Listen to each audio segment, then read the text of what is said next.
Hello everyone, I'm Malvika Naik, a landscape architect and an urban designer, working with Mrs. Prabhakar B. Bhagwat.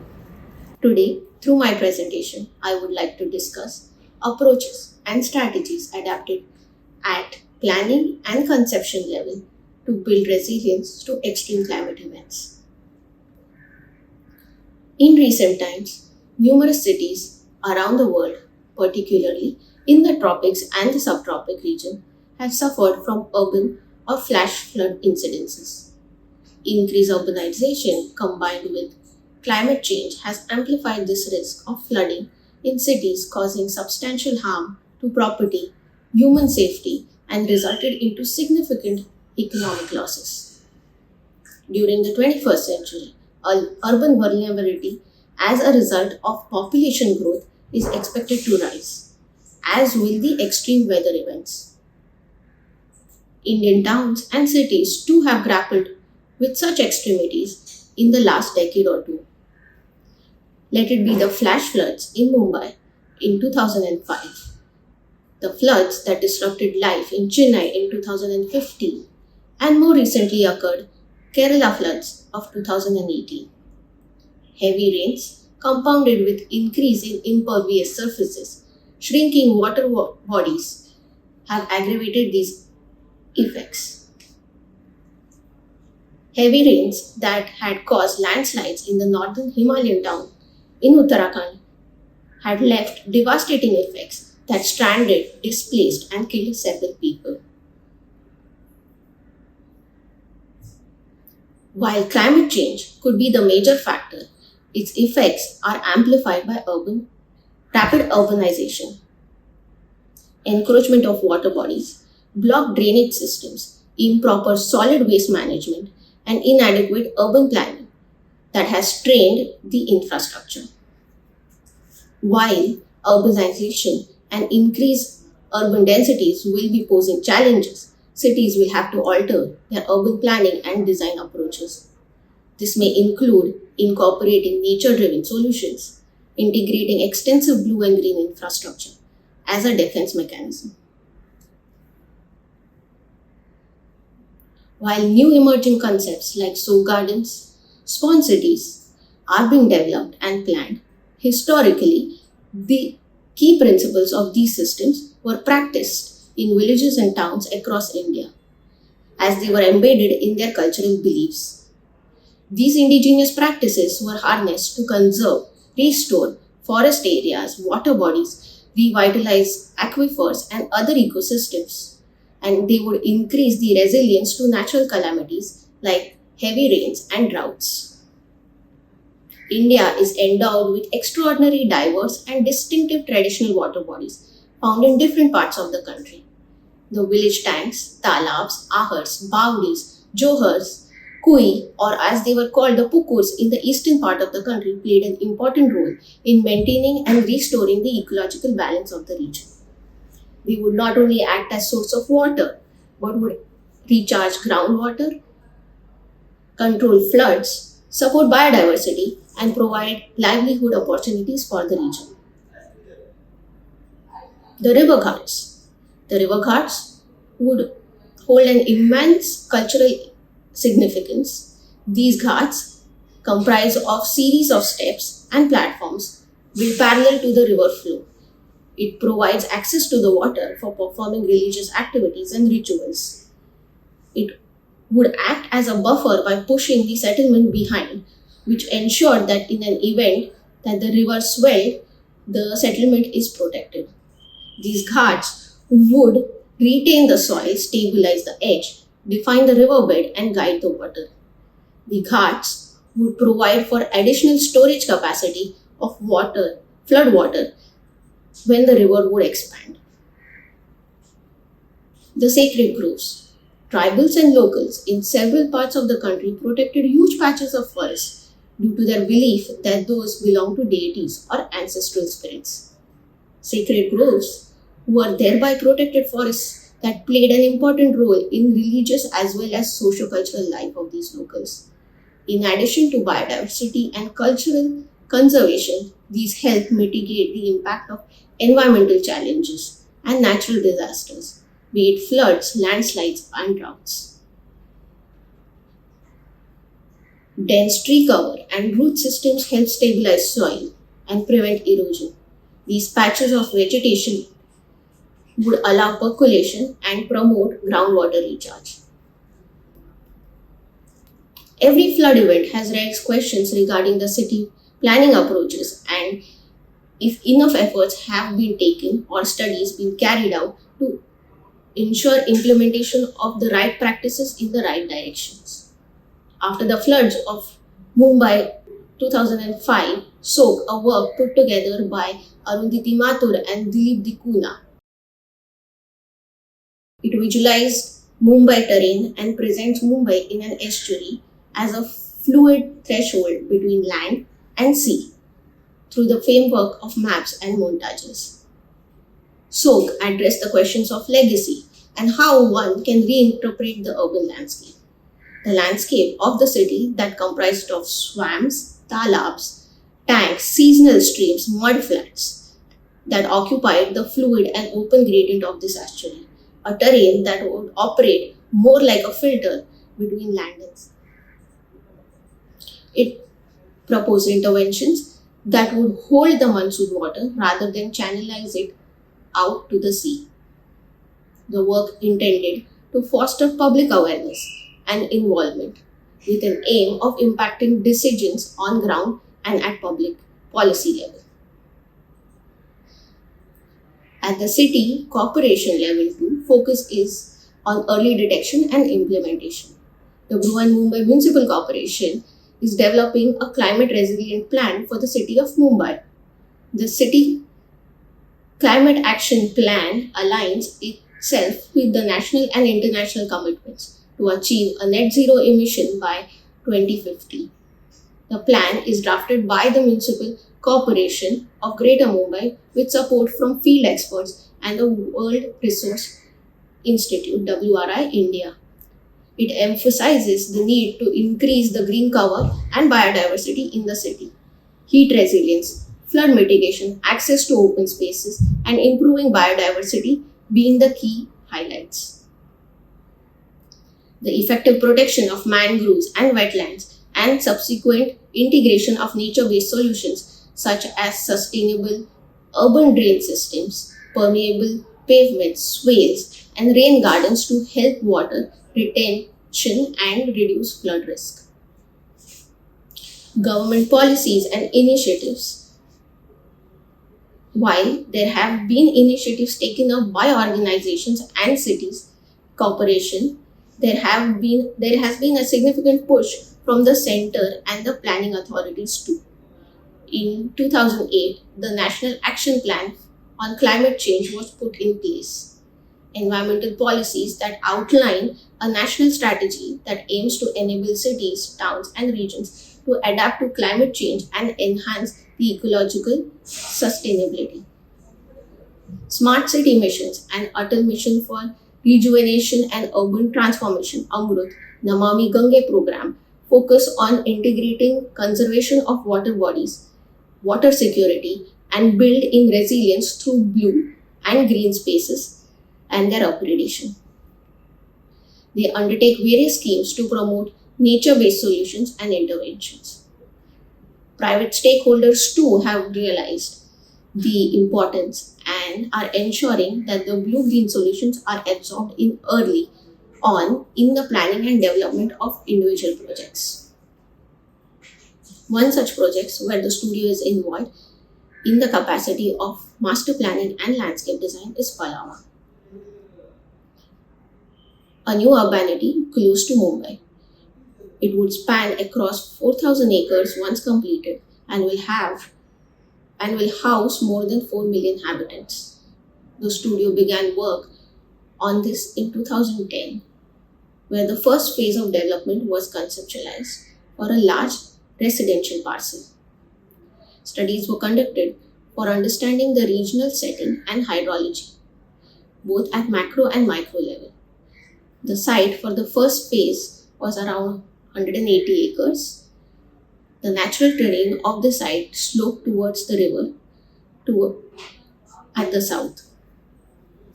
The master plan and landscape strategy involved understanding the site terrain, natural surface hydrology.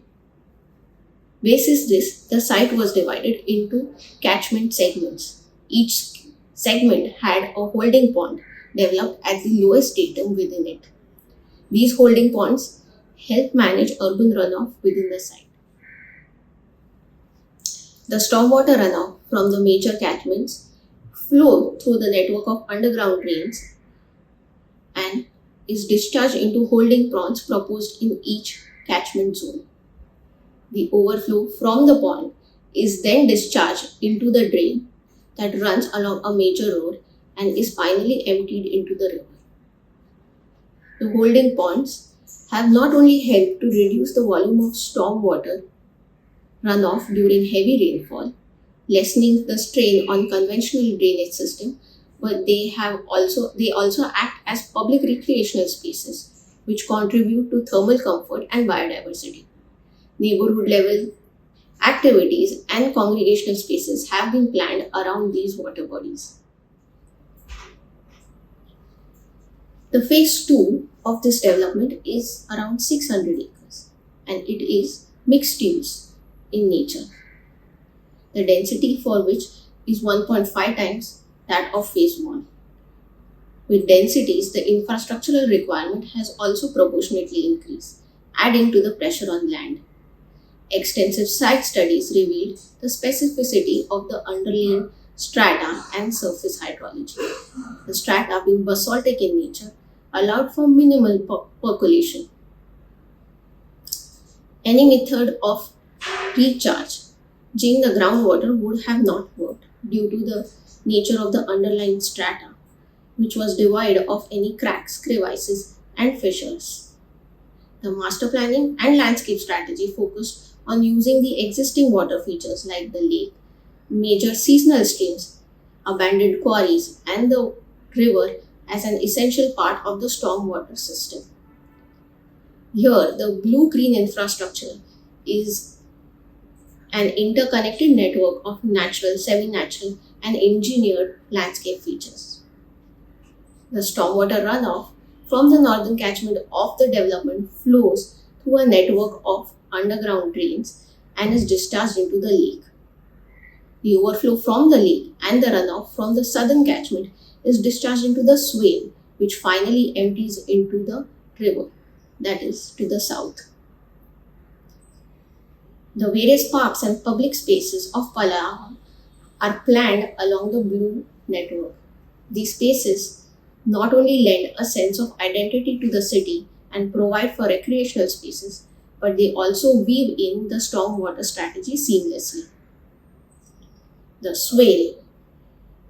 The swale within the development is a major component of the overall drainage system. Several studies were conducted to understand the corridor width for the flow of water during peak monsoon and high flood conditions of the river. Multiple iterations were drawn to devise a precise section that would be executed and would effectively operate through the wet and the dry season. Gentle landscape engineering solutions, alternative ways of edge retention and treatment, simultaneously allowing interaction with water, were explored. Swale edges are stabilized using vegetation to control erosion and slow down the flow of water during peak rainfall. These buffers will filter out sediments and pollutants, improving the quality of water in the process. The swale, once completed, will stretch around 700 meters and will incorporate within it multiple ideas of accessibility, recreation, preservation of ecology. The park in Palawa are also response to the existing geohydrology of the site. Each hydrological feature were well integrated within the city parks network, contributing to livability. In 2013, the studio started working on a weekend retreat development very close to Ahmedabad. The site was around 150 acres. The site conditions were challenging, with soils that were heavy and of poor quality. The water was brackish, with very high salinity level, the TDS being well above 12,000 parts per million. Apart from this, the site was low-lying and got flooded every year. The water stayed in these areas for months. The thick clay soil did not allow any percolation. This condition also made it difficult to grow anything here. Many studies were carried out on how the site could be drained without really filling it up completely. And slowly, a system of lakes was developed. Interconnected lakes. These interconnected lakes held the water in monsoon, allowing slow drainage without damaging the site. They recharged the ground and at the same time became irrigation sumps and islands of biodiversity. A system of these interconnected lakes has created rich biodiversity of both wildlife and flora. It has been an endeavor in not just improving soil quality but also utilizing land efficiently, devising drainage mechanisms while keeping in mind the program of the project. Another project which our studio worked on was a large pharmaceutical campus at Chhatral in Gandhinagar. This pharmaceutical plant site is around 70 acres. Here, the studio has done the master planning, architecture of the buildings and the landscape for the project. The site was lower than the abutting road level. This posed challenge in discharging the rainwater. Besides this, the challenge that the groundwater presented became the premise for the landscape planning of this campus. While a recharge rate of 30,000 liters per hour is ideal, this land allowed for only 3,000 liters per hour. The capacity of the soil to absorb water was low. Various hydrological calculations and catchment studies were done. The site was divided into zones to deal with rainwater. This gave rise to the nature of landscape expression of mounds and sunken areas and valleys. These valleys and sunken areas became the holding areas for the rainwater. The water that was held here would percolate slowly through a series of injection wells, one injection well per 100 meters. All along the land, cut and fill was done for the purpose of land gradation. Determining the gradation of the site was the key for planning the drainage system. The cut and fill process was well managed with the volumes available within the site and did not require any extra soil to be bought in. The office block here is built at the lowest datum in the site. Bioengineering techniques and principles of ecology follow to ensure that this area does not flood. Here, the landscape design has ensured that the site does not have to rely on any external intervention to manage the stormwater. It is a simple system of sunken areas, swales, and recharge wells that the water dissipates into the ground. Praditi Park Initiative is a public park project, an initiative of Torrent along with the research arm of our studio, LEAF. Praditi Initiative is a public park initiative for sustainable and cost-effective model for redesigning and refurbishing public parks in cities. The key stakeholders include the Ahmedabad Municipal Corporation, UN Mehta Foundation, who look into the funding, management and maintenance of these parks, LEAF, who takes charge of the design processes, and of course the park users and local residents. Ahmedabad has nearly 250 public parks of varied scales and in different geographies. Some of them being local to as community parks and the other significant city level parks. Over the past 7 years as a part of this initiative, 9 parks have been executed in Ahmedabad and 6 more are underway. This initiative has helped reassess the public park typology, contributing to better ideas of community and livability. They aim to improve the quality of life by providing well-designed recreational areas, increased the habitat and biodiversity. These parks are essentially zero runoff gardens, which contribute to the city by improving the air quality, decrease the heat island effect, and pressure on the external infrastructure. This helps in building resilience through equitable and accessible green spaces.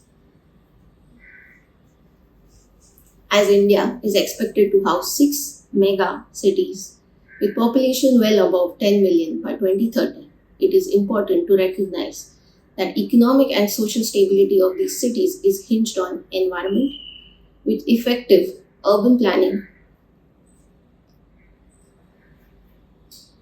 that is needed for sustainable future. Multi-scale interventions at regional and individual project level can boost urban resilience against floods and other catastrophes. This can be done through logical integration of the blue, the green, and the grey.